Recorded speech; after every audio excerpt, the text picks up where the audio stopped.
Good evening, and thanks so much for joining us. A St. Paul judge has denied bail to 46-year-old Richard Benson, the man accused of slamming a minivan into a junior high school classroom last week. The town of St. Paul is still coming to grips with that fatal school crash. It claimed the life of young Megan Wolitsky, and while some are happy with the decision to keep Benson behind bars, others don't agree. Clayton Brown reports. Richard Benson was present at today's hearing. He simply sat down and listened to the judge's decision. Benson also had family members, including some of his children, there for support. As for Wolitsky's family, there wasn't anyone present. When the decision came down that Benson was denied his bail, his family was very upset. One of his daughters was crying as she said, "I love you, Dad." Others also said, "I love you." We spoke to Brian Barish, Benson's lawyer, who indicated that Benson himself is very upset with the decision. Barish went on to state they think the judge committed a number of errors. He also said they will be appealing the decision to the Court of Queen's bench immediately. Now, a father of a student who was in the classroom on October 25th, the day of the tragic incident, was also in the courtroom today. After, he said he was glad it went their way for the families and their children. Benson will be in court again on December 13th, in which his lawyer says is simply an appearance date, and he expects the case will be set for preliminary inquiry. In St. Paul, Clayton Brown, Newcap News. Well, being a bi-provincial city comes with its fair share of challenges. One of the biggest issues, providing equal and adequate health care coverage to all citizens, no matter what side of the border they live on. And delegates from both provinces met to discuss just that, mapping out a plan on how to tackle health care problems here in Lloydminster. Healthcare across Canada is far from universal.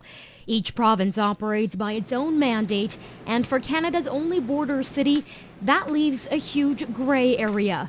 Records aren't transferable across borders. Each province has different standards, and doctors need special licensing depending on where they practice. Unfortunately, in Lloydminster, you need 2 licenses to really practice effectively, and that's been our big issue here, and that's what we've come away with from here, is that we need to work together as 2 colleges to do that. The College of Physicians and Surgeons is responsible for licensing practitioners, and for the first time, head honchos from the organizations in both Saskatchewan and Alberta gathered together in the border city.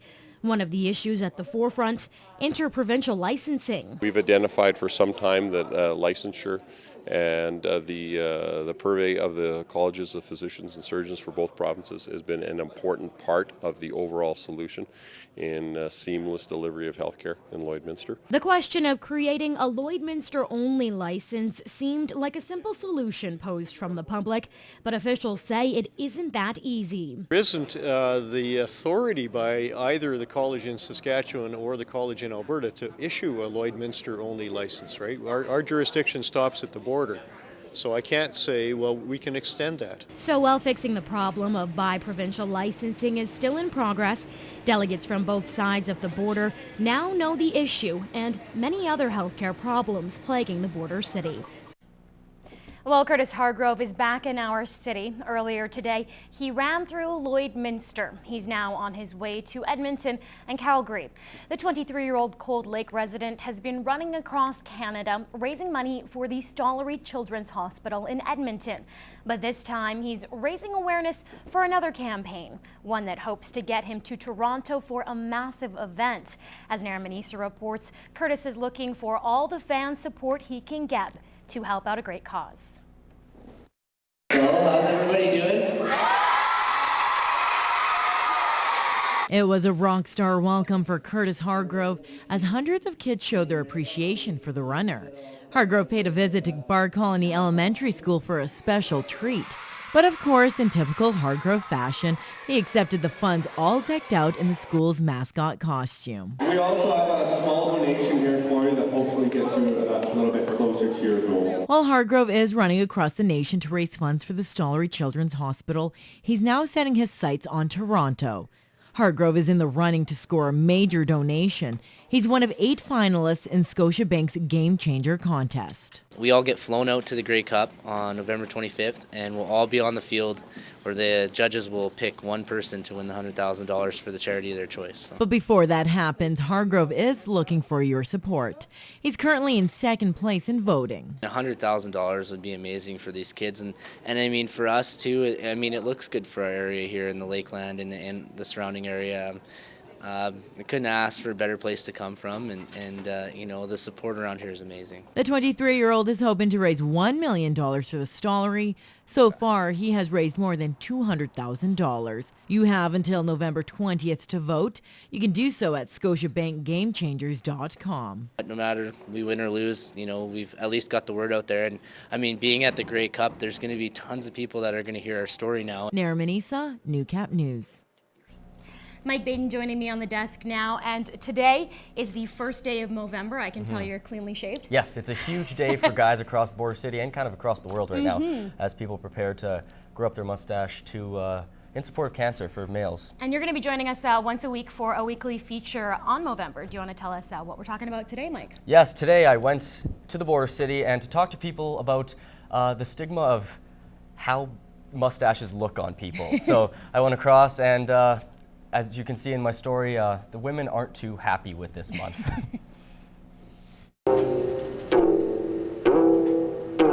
Celebrity heartthrobs of all ages have rocked the mustache through the years, but it's something that is frowned upon among most women. I think it's gross. I don't really like facial hair unless you're like older. They've picked someone based on how they've appeared in the past, and then we have this big change, and it's probably uncomfortable to look at, maybe uncomfortable to kiss, and so it's not a good month for the ladies. The Student Association at Lakeland College puts together a team each year in support of all Mo Bros. It's for a great cause, and it's hard to get men excited about something, especially something like awareness. And the fact that guys love to grow mustaches, that's a fact.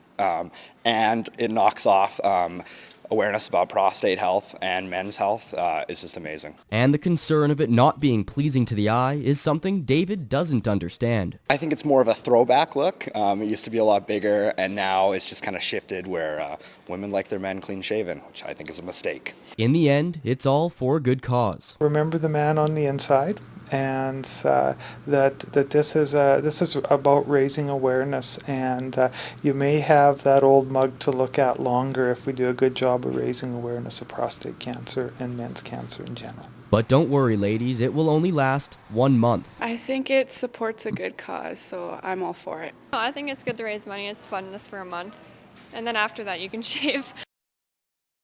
And us at Newcap Television have put together a team. As you can see, the Mocap News team is here to collect as many funds as we can. You can go to our Facebook page to see updates of pictures and everything going on with all of us here at Newcap. And one of us at Newcap has somewhat of an infamous stash. It's been around for so long, and that one person, Gerard Lampow, actually got it shaved off today. After 30 plus years. Wow. It's amazing. So we actually have some footage of him getting rid of that 3-decade-old stash. Let's take a look. Dun, dun, dun, dun, dun. That just looks fantastic. I don't even know what to say. It's incredible right there when he has the 2 sides going on it. Yeah. It's incredible. So How short. are you feeling, Gerard?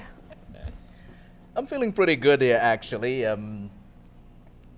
You guys were asking me earlier, of course, if I'd be nervous and stuff. No, I think Joan in the hair studio did a wonderful job. All for a good cause. How did it feel after 30 years, though? I think it's something getting used to. Folks on Facebook already asking where's the pics. I haven't had a chance to post it And we yet. have the big unveiling right here on the desk. Ta-da! Gerard Lampow stashless. Were you a little bit colder? It's chilly out there. I haven't been outside with it long enough to feel that. I'm well bundled up as usual. You're going to need a new two-clip. Lip toque. I will give folks the advice for all of the ladies who are complaining and stuff. The secret to having a stash for 30 years and stuff is you make sure you trim it. Don't let it hang over the lips. That's the secret to it. I'll take that into consideration.